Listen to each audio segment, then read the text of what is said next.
खुलुमबाय आंनि मुङा धरना हिरामणि ब्रह्म आं थिपकाइ ओइचएस स्कुलनिफ्राय फैदों। दिनैनि बे निजुर मयना आसनिनि जे चेकखौ मोननानै आं जोबोद गोजोननाय मोनदों आरो दिनै आं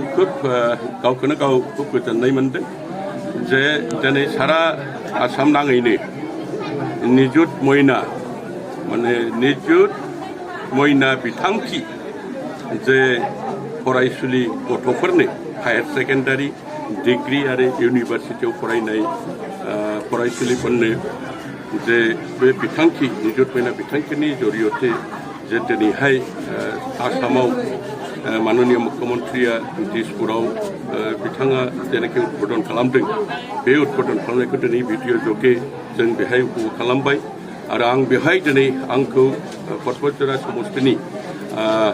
बे डिस्ट्रिबिउसनाव आंखौ चिफ गेस्ट हिसाबै लिंहरनानै बे अनुष्ठानखौ फालिनायाव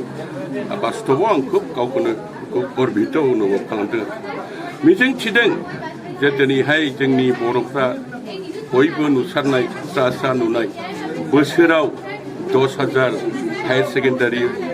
फरायनाय हिन्जावसानि थाखाय न'खराव फैयोब्ला बेसेबांखिनि सहाय मोनो आरो डिग्रियाव फरायनाय 12,500 बोसोराव फैयोबा बेसेबांखिनि सहाय मोनो बोसोराव डिग्रिथ' नङा इउनिभार्सिटियाव 25,000 फैयोबा जोंनि बे गोग्लैसोनानै थानाय बर' रायजो राजाफ्रा बेसेबांखिनि दिनैहाय बेहाय माने सुबिदा दिनैहाय हका आर्थिक भाबै जे सहाय मोननाय बेखौ माने जाय बिथांमोना मोनदों बिसोरसो फोरमायनो हासिगोन। गतिके खुब मोजां जादों आरो बेबादि आसनिखौ लाबावगोन होननानै बिथाङा दिनै फोरमायदों जे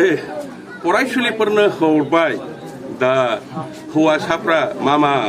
जों मा मोनगोन जोंहा जेबो मोनलिया नामा ओरैबादि मोनसे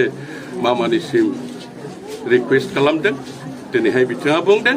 जे हौवासा गथ'फोर जेनाखि फरायगासिनो दं बिथांमोननि थाखायबो माबा मोनसे मोजां आसनिखौ लाबोनाय जागोन ओरैबादि होननानै